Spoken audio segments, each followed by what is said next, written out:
Hey guys, welcome back to the all-inclusive Mega Man Marathon. Last time we looked at Mega Man 3 and I decided that it wasn't exactly what I wanted from a Mega Man game. And the remake wasn't bad, but it definitely had a few sore spots for me. However, I'm hoping Mega Man 4 kind of brings me back into the groove. There's nothing too special to say about this one, but let's get right into it.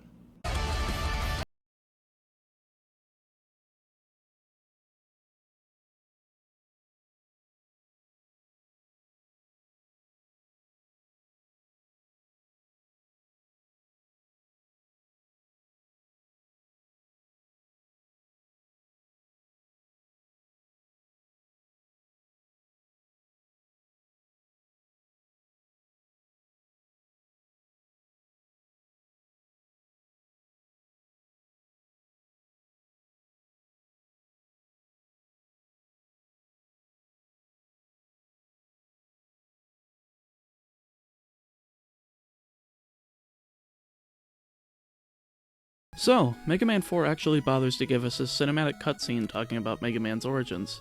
Even though it's the fourth game, I feel it's a great starting point both for this and the lower difficulty of the game in comparison to the last three. You'll also notice in the cutscene music that Mega Man 4 uses some different instruments than the last three, using a lot more of a synth sound rather than a digital guitarish and bass sound of the previous games. It's hard to describe how it's different, it just sounds kind of wavy for a lack of a better term.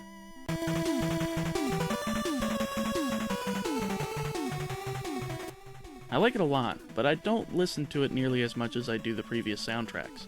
To bring up a previous band that I brought up in the Mega Man 3 review, the Megas did their own take on Skullman's theme recently, and I highly suggest you check it out. It's one of their best works to date, and I can't stop hearing it every time I hear Skullman's theme while playing this game. There's also a new villain in town now that Dr. Wily is, well...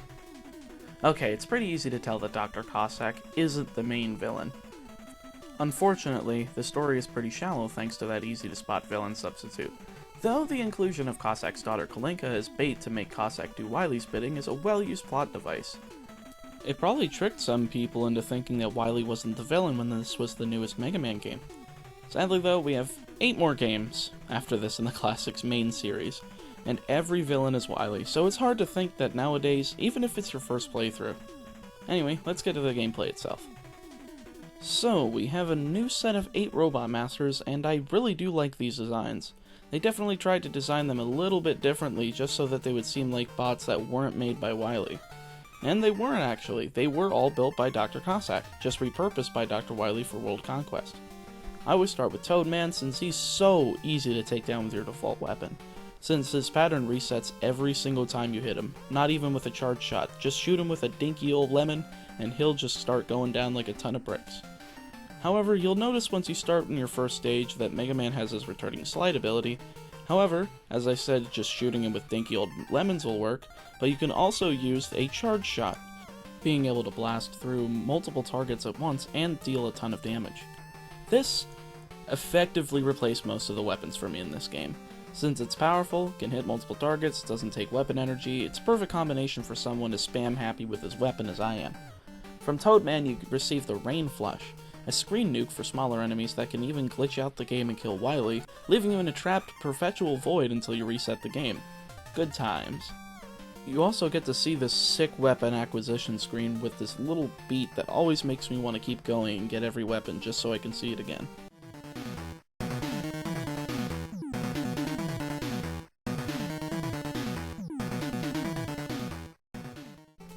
I usually never deviate from the weakness chain in a classic Mega Man game, so I go for Brightman next. His stage actually has some unique enemies that you can use to ride over spikes, as does most of the stages actually. Now that I think about it, Mega Man 4 really loves spikes. Anyway, there's this little annoying section at the end of the stage where you have to jump across platforms that fall into the bottomless pit if you don't get off of them fast enough. Match that with some sloppy enemy placement with knockback, and you've got a recipe for irritation. Brightman's weapon, the Flash Stopper, is a much better weapon than Flashman's Time Stopper, since it actually allows you to use uncharged shots of the Mega Buster while time is stopped, making it a great choice for mini-bosses in Ringman's and Diveman's stages. But also for the Frozen Pharaoh Man when you fight him. Literally, I can put my head down and press the A button over and over again until he's dead. It's great. Pharaoh Man's stage, though, is the real deal, as there's quicksand at the beginning with scorpion robots that you have to fire quickly to destroy, along with these platforms that you have to ride across spikes with. It's a bit different from the ones in Bright Man's stage, but it's the same concept, with the added challenge of jumping to the next one before falling into a pit of spikes that's too deep to get out of without a death. Ringman's stage sticks out to me since there's these platforms that disintegrate and reappear after a short time, which are cool to handle, especially when they can start from either side depending on the type of platform. Skullman has my favorite stage in the game since it seems like there's a time transition from it being daytime at the beginning of the stage to the twilight of the end, right before you go to fight him. It's a good effect, and they follow up on this dynamic in some future games.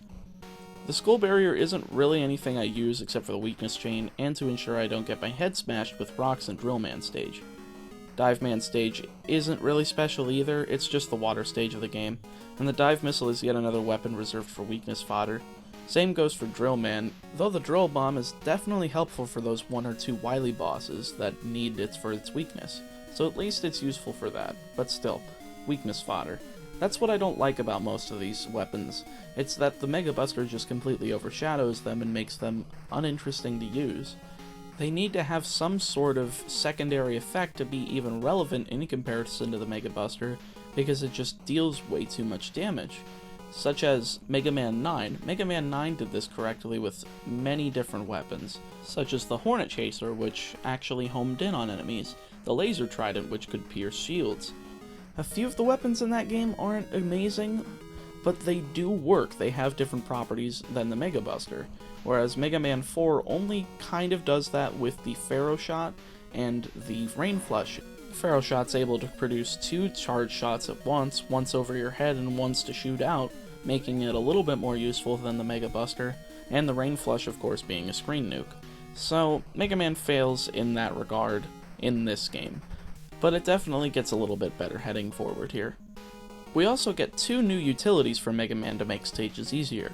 The balloon adapter located in Pharaoh Man's stage is basically item 1 from Mega Man 2, and has a pretty comfortable area to stand on without knockback sending you careening off the platform.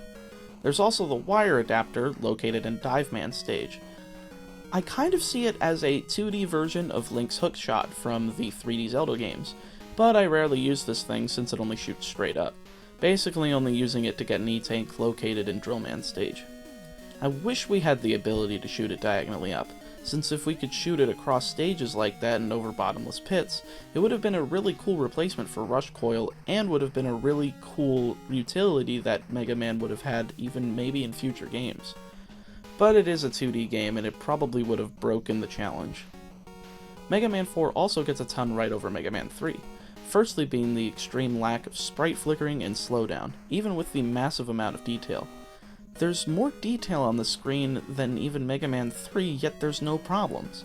I'm no expert on the internals of an NES cart, but the boards for Mega Man 3 and 4 are basically identical, so I would have to assume that the rushed development of Mega Man 3 was the reason that the game was riddled with slowdown. However, Mega Man 4 fixed what was quite possibly the biggest sore spot for me of Mega Man 3, and that's extending game time. We don't have any revisiting Robot Masters, but we have 2 endgame castles, one for Cossack and one for Wily. It was great and allowed for an additional 15 to 20 minutes of game here. And yeah, that isn't much in today's standards, but it's an NES game. It's honestly astounding that we have a game here that lasts over an hour that isn't filled with hours of grinding like any NES RPG experience. This is quality game padding because it's a unique level, there's unique bosses. There's something for me to engage in that isn't something that's repetitive or misleading or even just boring. The Doc Robot stages in Mega Man 3 were quite frankly boring, and they didn't have any substance to them. These castle stages in Cossacks and Wily's castles have substance with these unique bosses, with these unique ways of using the weapons and mostly just blasting things with a charge shot. But this is what I expect from a Mega Man game.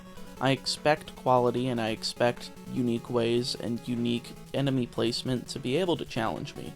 I don't expect the repetition that Mega Man 3 provides because that's really the exception rather than the rule. But it's the reason that the game is, quite frankly, not something you should waste your time on. Anyway, The rest of the bosses in this game can definitely give you a run for your money, even with weaknesses. Except for Pharaoh Man, that guy ain't moving for the rest of his life thanks to the Flash Stopper.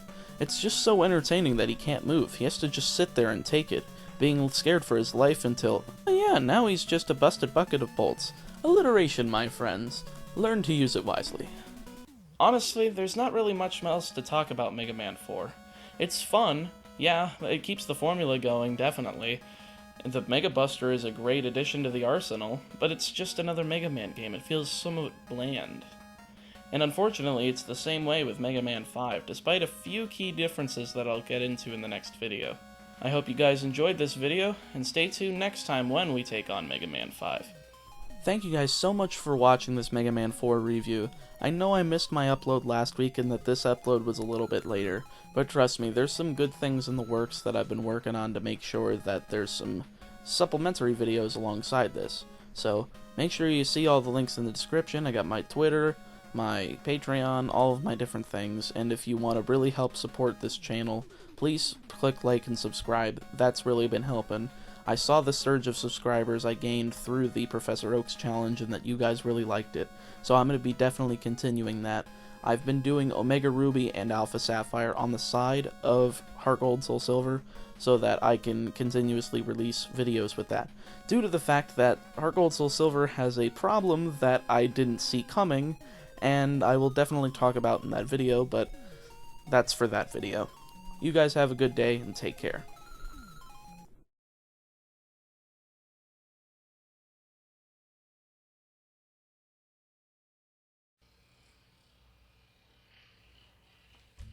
Okie dokie, artichoke.